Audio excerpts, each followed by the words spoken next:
Daniel, chapitre 6, versets 1 à 3. Darius fut satisfait d'établir 120 leaders pour gouverner dans tout le royaume, avec 3 administrateurs au-dessus d'eux, l'un d'eux étant Daniel. Les leaders devaient rendre compte à eux pour que le roi ne subisse pas de préjudice. Maintenant, Daniel se distingua parmi les administrateurs et les leaders par ses qualités exceptionnelles, à tel point que le roi prévoyait de le placer sur tout le royaume. Daniel était un leader pieux et compétent, car sa loyauté première était envers son roi céleste. Fondamentalement, il servait Dieu plutôt que les dirigeants humains, Colossiens, chapitre 3, verset 23. « Tout ce que vous faites, faites-le de tout cœur, comme pour le Seigneur et non pour les hommes. » Le roi Darius eut la sagesse de nommer Daniel comme l'un des 3 principaux administrateurs. Daniel, chapitre 6, versets 4 à 5. En conséquence, les administrateurs et les leaders tentèrent de trouver des motifs contre Daniel concernant ses devoirs gouvernementaux, mais ils n'y parvinrent pas.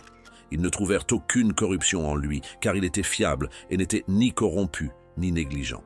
Finalement, ces hommes dirent « Nous ne trouverons jamais aucun motif pour accuser cet homme, Daniel, à moins que cela ne concerne la loi de son Dieu. » Cependant, ni Daniel ni le roi ne prévoyaient ce qui était réservé à cet homme dévoué au royaume. La fermeté de Daniel suscita de l'envie parmi les autres officiers du gouvernement. Ils le méprisaient parce qu'il était excellent, non parce qu'il était mauvais. C'est une réaction courante des méchants envers les pieux, tandis que les actions de son frère étaient justes. 1 Jean chapitre 3 versets 12 et 13, « N'agissez pas comme Caïn qui était du malin et tua son frère. Et pourquoi le tua-t-il? Parce que ses œuvres étaient mauvaises et celles de son frère étaient justes. Ne soyez pas étonnés, frères, si le monde vous hait. » Les officiers tentèrent de trouver une accusation contre Daniel, mais il était déjà dans l'administration babylonienne depuis environ 40 ans et son intégrité était impeccable. Alors, quel était le plan de secours? Ils tentèrent de trouver quelque chose contre lui lié à la loi de son Dieu. Considérez-vous chanceux si la seule chose que vos adversaires peuvent dire de vous est que vous êtes très dévoué à Dieu. Daniel chapitre 6, versets 6 à 9. Que le roi Darius vive éternellement. Les administrateurs royaux, les préfets, les chefs, les conseillers et les gouverneurs convinrent que le roi devait émettre un édit et faire respecter le décret selon lequel toute personne qui prie un quelconque dieu ou humain au cours des 30 prochains jours, sauf votre majesté, sera jetée dans la fosse aux lions. Maintenant, votre majesté a émis le décret et l'a mis par écrit de sorte qu'il ne puisse être modifié selon la loi des Mèdes et des Perses, qui ne peut être révoquée. Ainsi, le roi Darius mit le décret par écrit. Il est fascinant de constater que la vie de Daniel était un témoignage si constant de sa foi en Dieu que ses officiers étaient dits clairement conscients de sa routine de prière. C'était un plan intelligent, car il exploitait la vanité du roi. Fondamentalement, ils dirent « Votre Majesté, nous pensons que ce serait une idée fantastique que vous vous proclamiez Dieu pendant 1 mois, avec toutes les prières dédiées à vous. » Lorsque Darius signa l'ordre par écrit, il devint une loi irrévocable. Daniel chapitre 6, verset 10. Lorsque Daniel apprit que le décret avait été publié, il se rendit dans sa chambre à l'étage, où les fenêtres étaient ouvertes en direction de Jérusalem. 3 fois par jour, il s'agenouillait et priait, rendant grâce à son Dieu, comme il l'avait toujours fait. Daniel ne déçut pas ses adversaires. Il savait qu'il resterait fidèle à son Dieu, et il le fit. Daniel ne fit pas un grand spectacle de son objection à l'injuste décret, ni n'afficha ses prières. Il retourna simplement chez lui et pria, ses fenêtres ouvertes en direction de Jérusalem comme il le faisait déjà. Aucun mandat terrestre ne pouvait l'empêcher d'accomplir ses responsabilités divines. Son attitude était similaire à celle des apôtres de nombreuses années plus tard. Actes, chapitre 5, verset 29. Pierre et les autres apôtres répondirent « Il faut obéir à Dieu plutôt qu'aux hommes ». La foi de Daniel était inébranlable. Daniel, chapitre 6, versets 11 à 18. Ils dirent alors au roi, « Daniel, l'un des exilés, ne tient pas compte de votre majesté, ni du décret que vous avez écrit. » Il continue à prier 3 fois par jour. Lorsque le roi entendit cela, il fut profondément troublé. Il était déterminé à sauver Daniel et fit tous les efforts jusqu'au coucher du soleil pour le sauver. Ensuite, les hommes vinrent en groupe vers le roi Darius et dirent « Souvenez-vous, votre majesté, qu'en vertu de la loi des Mèdes et des Perses, aucun décret ou édit émis par le roi ne peut être modifié. Alors le roi donna l'ordre, et ils amenèrent Daniel et le jetèrent dans la fosse aux lions. Le roi dit à Daniel, « Que ton Dieu, que tu sers continuellement, te délivre. » Une pierre fut apportée et placée sur l'ouverture de la fosse, et le roi scella avec son propre anneau et avec les anneaux de ses nobles, afin que la situation de Daniel ne puisse être modifiée. Ensuite, le roi retourna au palais et passa la nuit sans manger, divertissement, et il ne pouvait pas dormir. Les accusateurs de Daniel étaient des conspirateurs lâches, mais ils avaient la puissante loi des Mèdes et des Perses de leur côté.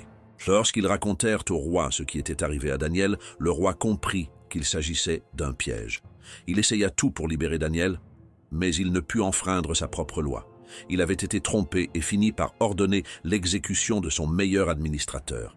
Darius eut Daniel jeté dans la fosse aux lions et passa ensuite une nuit de jeûne et sans sommeil, tout comme Nabuchodonosor. Darius rendit également hommage au vrai Dieu et déclara par l'intermédiaire du prisonnier que ton Dieu, que tu sers continuellement, te délivre. Un roi païen qui n'avait jamais adoré le Seigneur louait soudainement dans l'espoir qu'il libère son serviteur. Daniel chapitre 6, versets 19 à 22. Au premier rayon du matin, le roi se leva précipitamment et courut vers la fosse aux lions. Lorsqu'il fut près de la fosse, il appela Daniel d'une voix angoissée. « Daniel, serviteur du Dieu vivant, ton Dieu, que tu sers continuellement, a-t-il pu te délivrer des lions ?» Daniel répondit, « Que le roi vive éternellement. Mon Dieu a envoyé son ange qui a fermé la bouche des lions. Ils ne m'ont fait aucun mal parce que j'ai été trouvé innocent devant lui, et devant toi, ô roi, je n'ai commis aucun mal. » Personne ne fut plus heureux de la survie de Daniel que le roi Darius. Le lendemain matin, il sut avec certitude que le Dieu de Daniel n'était pas comme les dieux en bois et en pierre.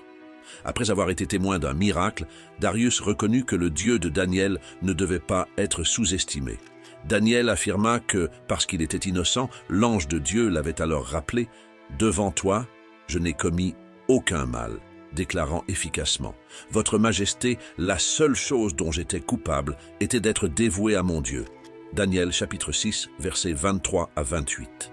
Le roi était rayonnant et donna l'ordre de sortir Daniel de la fosse. Lorsque Daniel fut tiré de la fosse, aucune blessure ne fut trouvée en lui, car il avait eu confiance en son Dieu. Sur ordre du roi, les hommes qui avaient faussement accusé Daniel furent amenés et jetés dans la fosse aux lions, avec leurs femmes et leurs enfants. Avant qu'ils n'atteignent le fond de la fosse, les lions les dominèrent et brisèrent tous leurs os. Ensuite, le roi Darius écrivit à toutes les nations, peuples et langues de la terre une proclamation, imitant un décret que dans toutes les parties de mon royaume, les gens devaient craindre et révérer le Dieu de Daniel, car il est le Dieu vivant et il dure pour toujours. Son royaume ne sera pas détruit et son règne n'aura jamais de fin. Il délivre et sauve. Il accomplit des signes et des merveilles dans les cieux et sur la terre. Il a délivré Daniel du pouvoir des lions.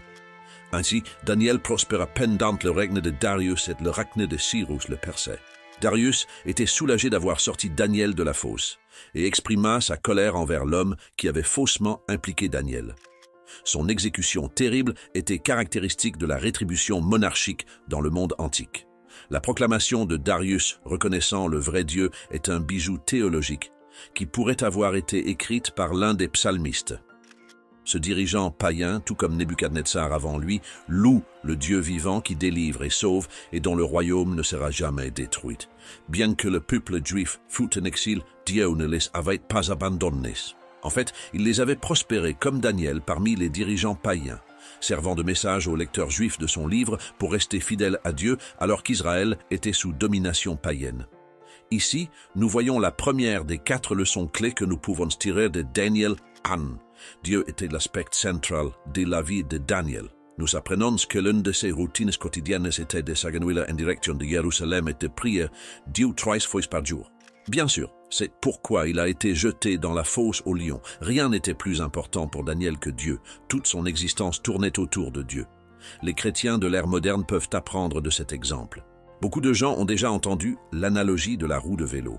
Pour beaucoup de chrétiens, Dieu n'est qu'un rayon, au lieu du noyau, autour duquel tous les rayons tournent. Et il ne devrait pas en être ainsi pour nous. Aujourd'hui, dans nos vies chrétiennes, malheureusement, il est facile pour Dieu de s'échapper de nos esprits pendant la majeure partie de la journée. Lorsque nous prions avant un repas ou assistons à une leçon biblique, Il peut entrer dans nos esprits de temps en temps, mais ce n'est pas ainsi que nous devrions considérer quelqu'un dont la grâce incroyable nous sauve quotidiennement. Nous devons aimer Dieu de tout notre cœur, de toute notre âme et de toute notre pensée. Ne réduisez pas Dieu à seulement une partie de votre vie, comme le montre la vie de Daniel. Il doit être le point central de votre vie autour duquel tout le reste tourne. 2. Daniel a utilisé son influence quotidiennement. En tant que chrétien, nous sommes influencés par de nombreuses choses, certaines négatives et d'autres bonnes. En conséquence, nous avons la capacité d'influencer les autres. Malheureusement, de nombreux chrétiens n'utilisent pas leur influence pour promouvoir le royaume de Dieu. Tout commence par l'exemple. Si les gens ne peuvent pas distinguer les chrétiens des autres, nous avons échoué à faire le premier pas crucial. Daniel a donné l'exemple crucial. 3. Daniel n'a pas vacillé devant l'adversité. La Bible est très claire sur le fait que si nous suivons le Christ comme nous le devrions, nous rencontrerons la persécution. Jean chapitre 15 verset 20. Il est crucial que nous ne vacillions pas ou ne cédions pas aux avancées de l'ennemi. Nous devons revêtir toute l'armure de Dieu pour repousser les flèches enflammées du malin. Éphésiens chapitre 6 verset 16 dans la version NVI. En outre, prenez le bouclier de la foi, avec lequel vous pourrez éteindre toutes les flèches enflammées du malin. Notre objectif principal, tout comme celui de Daniel, doit être que nous servions ou non et honorions Dieu. Beaucoup de leçons peuvent être tirées de la vie de Daniel qui vont bien au-delà du fait qu'il a été jeté dans la fosse aux lions. Il était un serviteur craignant. Dieu qui n'a pas vacillé ni compromis devant l'adversité. Il a placé Dieu au centre de sa vie et a été récompensé pour cela. De nombreux concepts de Daniel peuvent être appliqués dans nos vies aujourd'hui. Je vous encourage à réfléchir aux exemples continus du service dévoué à Dieu de Daniel, plutôt que seulement à l'image d'un homme assis avec les lions. La prochaine fois que vous entendrez cela. Vous cherchez la prospérité et l'épanouissement dans tous les domaines de votre vie. Je veux apprendre comment la foi et la sagesse biblique peuvent transformer votre relation avec l'argent et vous conduire vers une vie plus prospère. Le livre « Prospérité avec Dieu » vous fournira un guide inspirant et pratique pour entreprendre un voyage vers une véritable richesse. Découvrez comment renforcer votre foi en Dieu et la mettre en action, atteignant la satisfaction, le succès financier et une vie abondante. Cliquez sur le lien dans les commentaires et plongez dans ce livre rempli d'enseignements précieux. Préparez-vous à une lecture transformative qui vous guidera vers une vie de prospérité basée sur votre connexion avec le Créateur. Ne manquez pas cette opportunité de découvrir le véritable sens de la prospérité.